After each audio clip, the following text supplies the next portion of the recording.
Now this place is either fixed and not negotiable, so if your chance comes up on the waiting list to buy a home, you must simply buy or pass, and if you pass, the next person on the list has the same opportunity.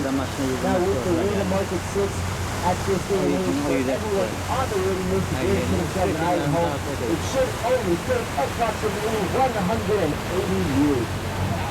Not too long. Now if you don't want to wait 180 years, you're an eligible bachelor or bachelorette, you do some looking, get to know someone on the list, maybe you get married, maybe you end up with one of those beautiful island homes.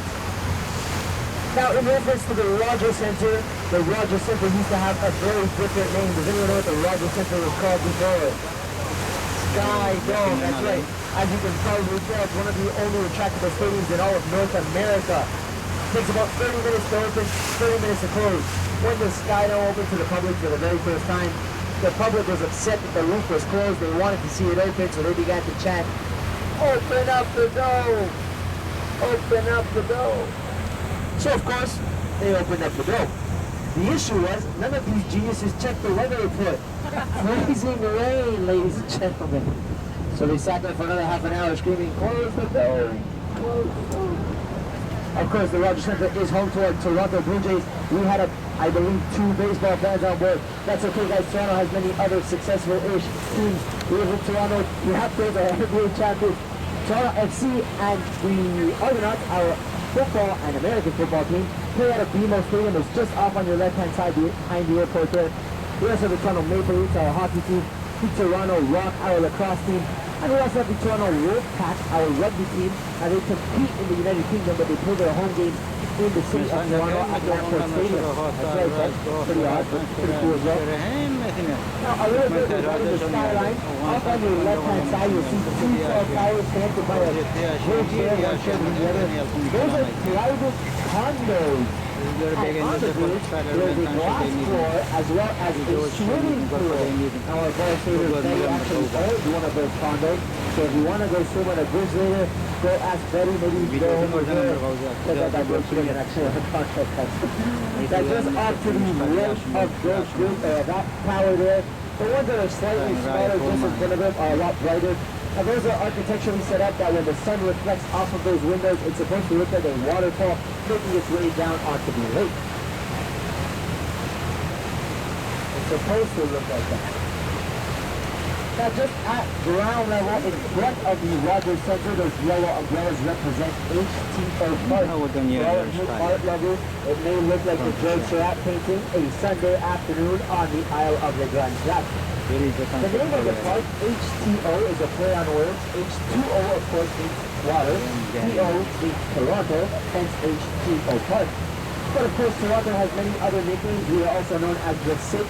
That is for the 6 amalgamated cities up in the Greater Toronto area. Very popular, of course, by famous Toronto rapper Drake. And Toronto is also known, or was known, as the Big Smoke. Now here's why. If you look off to the right-hand side, you're going to see much more industrial skyline. Now, many factories used to operate off of our Toronto waterfront until the late 70s when we revitalized the Toronto waterfront area here, and they realized that those factories were releasing many dirty pollutants into our lake. So they were forced to uproot and leave the city. Many of them moved over to a city called Hamilton. It's just behind the airport on the left-hand side.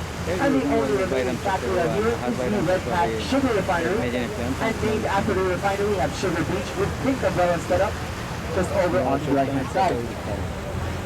Now, if you are looking for the Jack Lake Ferry Tunnel to catch the ferry to the islands, it's just by the Western Harbor Castle Chat Hotel on your right-hand side with the big cylinder on top.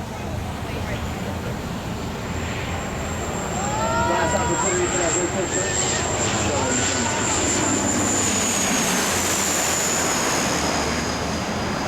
You're welcome, guys. That pirate is a friend of the crew. We allowed to do that for you. Now, first, I mentioned salmon, I mentioned trout. Now, Lake Ontario connects to Lake Simcoe in northern Ontario via the Humber River, a small, narrow stream of water at some points only 50 high, strong currents, rocks, and waterfall. Now, these fish, they fill up with food every year, and they make the journey to Lake Simcoe to spawn and lay their eggs. So come October, if you go over to the Humber River Trail, you'll see big, huge spray-down salmon, really people really need to play, jumping over the waterfalls. Of course, not all of them make it for the right time to spawn right there in the river itself. A beautiful, beautiful sight of nature to behold. So check out the Humber River Trail in October, and the trout do the same expedition in April. Now off on your right hand side at ground level, there is a big sphere on the big circle there. Can anyone see it? Ground level in front of you. Now folks, that's a sundial, so if you stand in the middle, you can tell what time of the day it is. Legend has it, it doesn't actually work. That little project cost the city $2 million. The architects left, they were never found again, and we were left with a big ball. Also straight in front of you on the right hand side, that factory-like building is called the Power Plant. It is a free art exhibit featuring art from many local Toronto artists. Be sure to check it out once the tour is over. Now much of this land and waterfront here is operated by the Harbourfront Center. The lake actually used to extend further out to a street called Front Street, which now is about a quarter of a kilometer in, and a further street up is now the King's Street.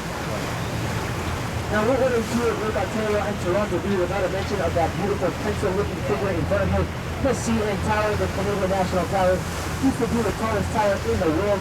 It got beat out by the Burj Khalifa, and now it's the tallest wine cellar in the world, if you will. It's got a rotating restaurant up there, which of course won't spin too fast. You're having dinner after all.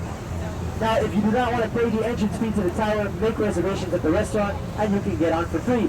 Of course, you actually do have to eat there. You can't just make the reservations. You can also buy tickets from one of us, and we give you a little bit of a discount, and you don't have to wait in line for tickets. Now, often enough throughout the day, you'll see those orange figures dangling off the edge there. Those are in fact people, most of who are in fact crazy.